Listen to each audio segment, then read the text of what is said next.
had been driving for hours by the time I reached the cabin. It was the kind of place people fantasize about when they talk about escaping the noise of the world. No cell service, no traffic, just a single dirt road leading up a steep ridge to a small, isolated structure surrounded by trees. I had rented it for the week, thinking the solitude would do me good. I hadn't really been myself since the divorce, and the thought of sitting by a quiet lake with no one to talk to seemed like the only thing I could handle. The cabin was older than I expected. The wood was gray and dry, like it had been left to the elements too long. The porch sagged in the middle, and the windows were coated in dust. But the inside was clean enough, sparse but clean. A single bed against the far wall, a fireplace, a kitchen with a propane stove, and a table with one chair. There was no electricity, just a few lanterns and a wood-burning stove. It smelled like old pine and the lingering smoke of past fires. I told myself it was exactly what I needed. The first day passed without much event. I walked the perimeter of the lake, about a mile from the cabin, and saw no one. The water was dark and still, and the only sounds were the occasional birds overhead and the rustling of wind through the trees.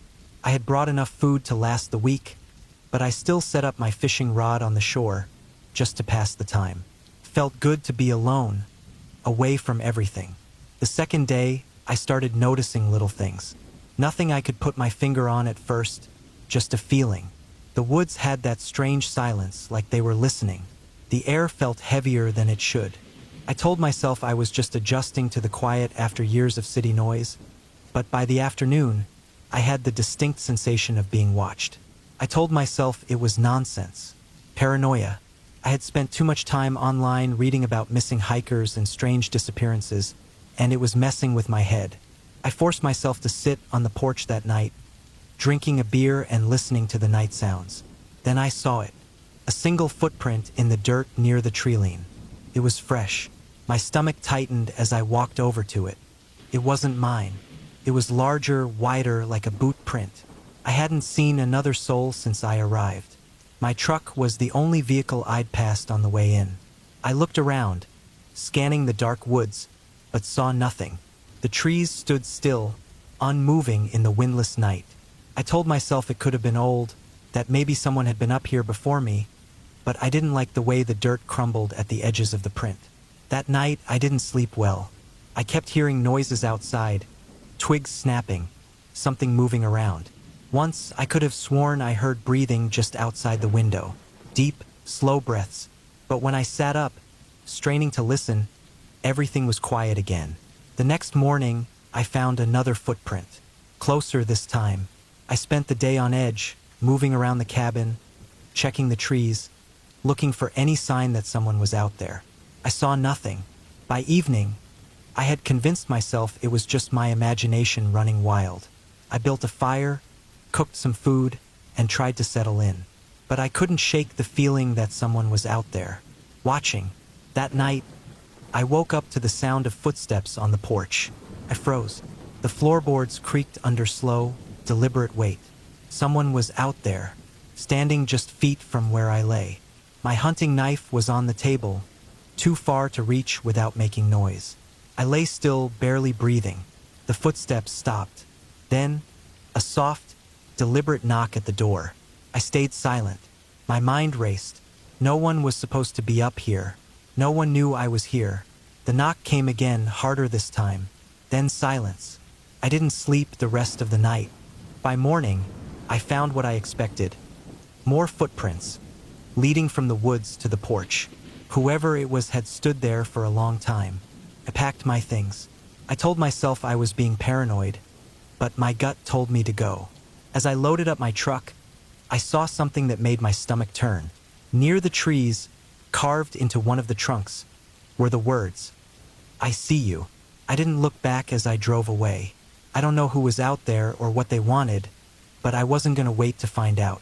I never went back, and I never rented another cabin alone again.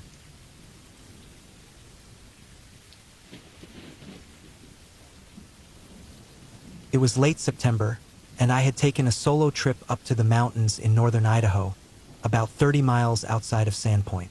I was supposed to be out here for the day, hiking, maybe fishing a little, then driving back before dark. I had my tent and sleeping bag in the truck just in case, but I didn't expect to need them. The air was crisp, the kind of cold that lets you know summer is officially over. The trees had started turning, bright oranges and reds mixed in with the evergreens.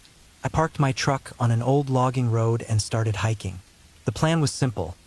Follow the creek up to a small alpine lake, eat lunch, maybe fish for a bit, then head back down before sunset. I had a GPS, a paper map, a compass, everything a guy should need to stay on track. But sometimes, even when you do everything right, things still go wrong. The first few hours were fine. The trail was steep in places, but nothing I couldn't handle. I followed the creek, keeping it within earshot, knowing I could use it to navigate back if needed. Around noon, I reached the lake. It was smaller than I expected, maybe a few hundred feet across, perfectly still. The kind of place that feels untouched, like no one else had been there in years. I ate a sandwich, tossed a fishing line in for a bit, then packed up to head back down.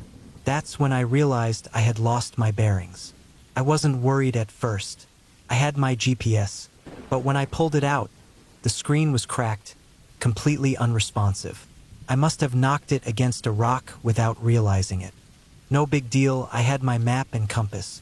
Except the map wasn't in my pack where I thought I had put it. I checked all the pockets, emptied everything onto the ground, but it was gone. Maybe it fell out while I was hiking. Maybe I never packed it in the first place. Either way, I didn't have it. I knew the general direction I needed to go, though, so I started walking. That was my second mistake. Instead of backtracking the way I came, I tried to take a more direct route. I figured if I headed downhill, I'd eventually hit the old logging road where my truck was parked. The problem was, the mountains out here are deceptive. What looks like a gentle slope from one angle can turn into a sheer drop when you actually get to it. And that's exactly what happened. I ended up at the top of a steep ravine, the kind you don't want to climb down unless you have no other choice. I tried skirting around it, but the more I walked, the more lost I felt. The sun was getting lower, the temperature was dropping, and that's when I saw the cabin.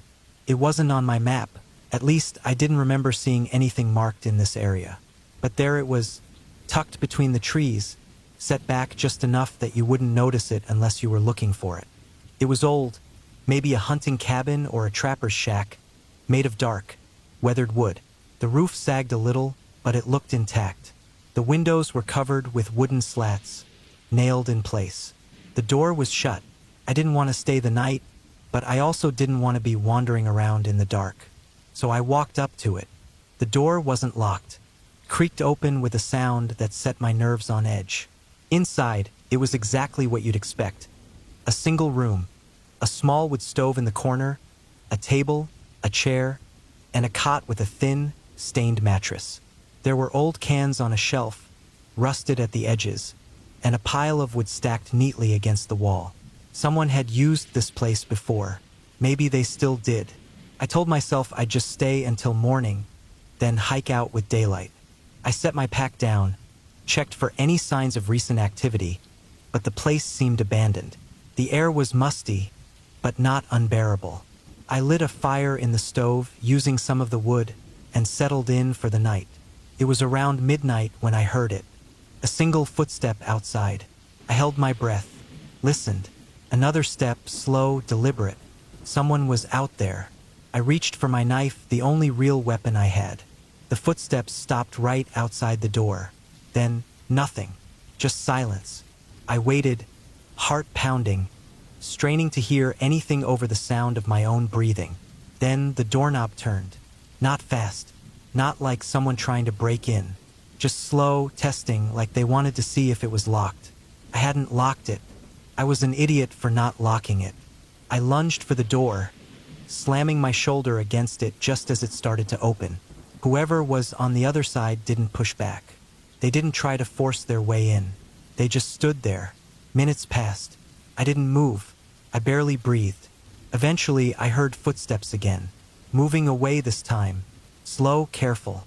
Whoever they were, they didn't want to be heard. I waited until the fire burned down to embers before I dared move again. I didn't sleep. I just sat there, gripping my knife, listening to every sound outside. The wind through the trees, the creak of old wood, the occasional crack of a branch somewhere in the distance.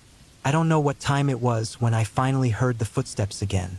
This time there were more of them. Not just one person, two, maybe three, moving around the cabin, circling it. I heard whispers, low, impossible to make out, but definitely voices. They weren't in a hurry. They were waiting for something. I wasn't about to wait around and find out what. I grabbed my pack, threw open the door, and ran. I didn't look back. I didn't stop. I just ran as fast as I could, crashing through the underbrush, barely able to see where I was going. Branches tore at my face, my arms, but I didn't care. I just ran until my lungs burned and my legs gave out. I don't know how long I sat there, in the dark, listening. But I didn't hear them anymore. No footsteps. No voices. Nothing but the wind. Took me all morning to find my way back to my truck. When I did, I didn't waste any time. I drove straight to town, straight to the sheriff's office. I told them everything. They sent a deputy out to check, but when they came back, they said the cabin was empty. No signs of anyone ever being there. But I know what I heard. I know what I saw, and I know I'll never go back there again.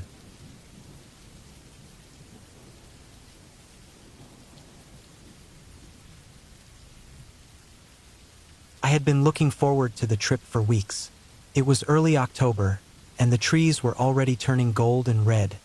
The air crisp but not too cold yet. The plan was simple. Spend 5 days alone at the hunting cabin my uncle built deep in the woods of northern Montana, near the Bob Marshall Wilderness. No cell service, no distractions, just me, my rifle, and the quiet of nature. I had made the drive up from Missoula in my old Ford Bronco, the kind of truck that still had more metal than plastic, with a spare gas can strapped to the back. The last 40 miles were nothing but dirt and rock, the kind of road that rattles your teeth if you take it too fast. By the time I reached the small clearing where the cabin sat, the sun was dipping low, casting long shadows between the trees. The cabin itself was simple. One room, a loft for sleeping, a wood stove, and a porch that overlooked a small creek about 50 yards away. My uncle built it in the 70s, and while he wasn't much for luxury, he made sure it was solid. Thick wooden beams, a reinforced door, and heavy shutters on the windows, the kind that locked from the inside. A necessity out here. The nearest town was nearly 2 hours away, and the only neighbors were miles off.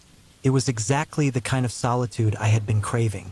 I spent the first day settling in, stacked firewood by the door, checked the old metal water drum to make sure it hadn't rusted through, and took stock of the supplies I had brought. I had plenty: canned food, jerky, a few packs of ramen, a cooler full of ice for anything fresh, and enough water to last the trip. The rifle stayed propped by the door, and I made sure my .357 revolver was loaded and strapped to my belt. You didn't come out this far unarmed, not with the bears and mountain lions that roamed these woods. That first night was peaceful. I sat on the porch with a tin cup of coffee, listening to the wind in the trees. The stars were brilliant, the kind of sky you only got out in the wild. No cars, no voices, just the distant call of an owl somewhere in the dark. I slept well, the wood stove keeping the cabin warm, the sounds of the forest familiar and comforting. The second day, I hiked a few miles out, scoping the area for good hunting spots. I found plenty of sign, tracks in the mud near the creek, fresh droppings, even the distant bugle of an elk. Felt good to be out, the weight of the rifle in my hands, the air crisp and clean. By mid-afternoon, I headed back, planning to rest before an evening hunt. That's when I noticed something strange. A few hundred yards from the cabin, in a small clearing, there was something that hadn't been there before. At first, I thought it was just an old tree stump, but as I got closer, I realized it wasn't. It was a pile of rocks. Not natural, not something that had fallen that way. These had been stacked, carefully balanced, forming a rough cone about 3 feet high. Something about it made my skin crawl. I looked around, scanning the trees, but saw nothing out of place. No tracks, no signs of another person. Still, someone had been here, and they hadn't wanted me to know. I kicked the pile over. It wasn't a smart move, I know that now, but at the time it felt like the right thing to do. A way to say, I see this, I don't like it, and I'm not playing along. That night, the woods felt different. I kept the fire going later than usual, the glow of the flames throwing flickering shadows across the clearing. Every sound outside seemed sharper, more deliberate. The wind picked up, making the trees creak and groan. I told myself it was nothing, that I was alone out here, but I couldn't shake the feeling that someone, or something, was watching. I slept with the revolver under my pillow. The next morning, I found a second pile of rocks. It was closer this time, maybe 50 yards from the cabin, just beyond the tree line. This one was different, flatter, wider, like a marker of some kind. And this time there were tracks, boot prints, not mine. They circled the pile, then led back into the woods. I followed them for a while, my rifle in my hands, every step slow and careful. The tracks weaved through the trees, doubling back, crossing over themselves. Whoever had made them knew how to move through the forest without being seen. I went back to the cabin and locked the door. The day passed in uneasy silence. I didn't hunt.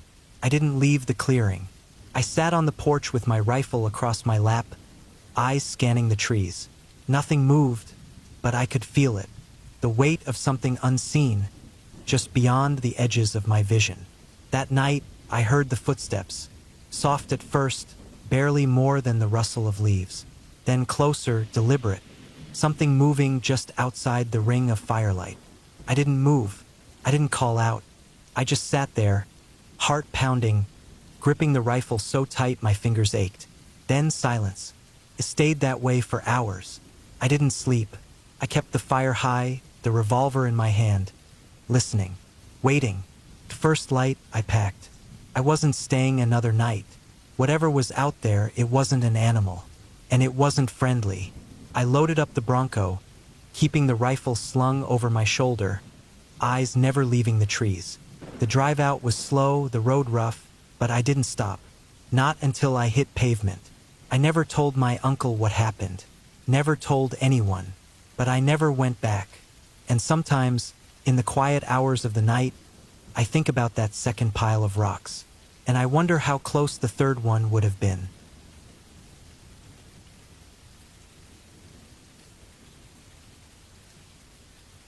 I had been hiking through the backwoods of northern Montana, miles away from the nearest town. It was early September, the kind of weather where the mornings were cold enough to see your breath, but by midday you'd be sweating. I had planned a solo trip, just me, my pack, and the trees. It was supposed to be a 5-day trek, circling back to where I had parked my truck along an old fire road. The land out here was thick with pines, steep ridges, and long, lonely valleys where the only sounds were the wind and the occasional snap of a branch. The first 2 days went fine. I had packed light but smart. Enough food, a solid tent, a water filter. My GPS worked well enough when I needed it, but I relied mostly on my map and compass. I didn't expect to see another person the whole trip. This area wasn't part of any popular trails, and there weren't any known campsites nearby. That was part of why I had picked it. But on the third day, I came across something that hadn't been on my map. It was mid-afternoon, and I had been following a creek for the past couple of hours, keeping to the game trails that wove alongside it. The ground was damp but firm, and I was making good time when I spotted something through the trees. It was a roof, dark and slanted, half hidden behind a thick tangle of brush. At first, I thought it was a hunting cabin, maybe a ranger station, though I hadn't seen any signs of it in my research. But as I stepped closer, I realized something felt off. The building was old, much older than it should have been if it were in use. The walls were weathered logs, the chinking between them cracked and crumbling. The front porch sagged slightly, and the single window facing me was grimy and dark. I hesitated. I had no reason to go inside, but at the same time, I felt an itch in the back of my skull. Something about the place made my skin crawl. Maybe it was just the isolation of it, the way it seemed abandoned, forgotten. But curiosity got the better of me. I stepped up onto the porch. The wood groaned under my weight, but it held. The door was shut, but when I pressed my hand against it, it swung inward with a soft creak. The air inside was stale, thick with the smell of rot and dust. Light filtered through the window, casting weak, uneven patches of brightness across the floor. The room was small, just a single open space with a crude wooden table in the center and a rusting iron stove against the far wall. There was a narrow cot in the corner, the mattress sagging and dark with age. Then I saw the cans. Stacked against the wall near the stove were a dozen or so tin cans, the labels peeled away or faded beyond recognition. They were old, rusted, some of them bulging at the seams. But they hadn't been here for decades, maybe a few years at most. Someone had been here. Recently, my stomach tightened. I turned back toward the door, suddenly aware of how quiet it was outside. The usual sounds of the woods, the birds, the rustling leaves were gone. I stepped back onto the porch, my pulse thudding in my ears. Then I saw them, boot prints leading up to the cabin. Deep impressions in the dirt, the kind made by heavy, lugged soles. The kind I was wearing. Only these weren't mine. They were fresh, maybe a day old. I scanned the trees, my hands suddenly clammy. The woods were still, empty, but I couldn't shake the feeling that I wasn't alone. I forced myself to move, stepping off the porch and back onto the trail. I walked quickly, resisting the urge to break into a run. My mind was racing. Who had been staying there? A hunter? A squatter? Someone else? By the time I made it back to my campsite, the sun was dipping low behind the ridgeline. I ate quickly, my appetite dulled by the unease in my gut. I listened hard, straining for any sound out of place. Nothing, just the wind and the distant gurgle of the creek. That night I barely slept. Every time I closed my eyes, I imagined the door to that cabin creaking open. I thought about those boots, about whoever had been there before me, about whether they were still out there. By morning, I had made up my mind. I packed up fast, deciding to cut my trip short. I'd hike back the way I came, get to my truck, and be gone by nightfall. I made good time, pushing hard through the miles. But as I neared the last stretch of the trail, something caught my eye. A boot print, fresh, right over my own from the way in. Someone had followed me. I don't remember the last half mile to my truck. I just remember throwing my pack into the bed, yanking open the door, and peeling out down that dirt road faster than was safe. I didn't stop until I hit the main highway. I never went back, never reported it.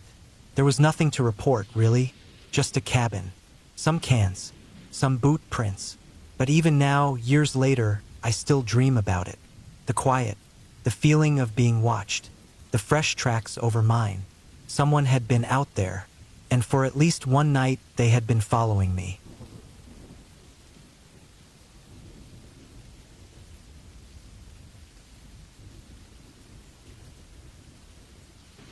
I had been hiking for 3 days, moving deeper into the backcountry.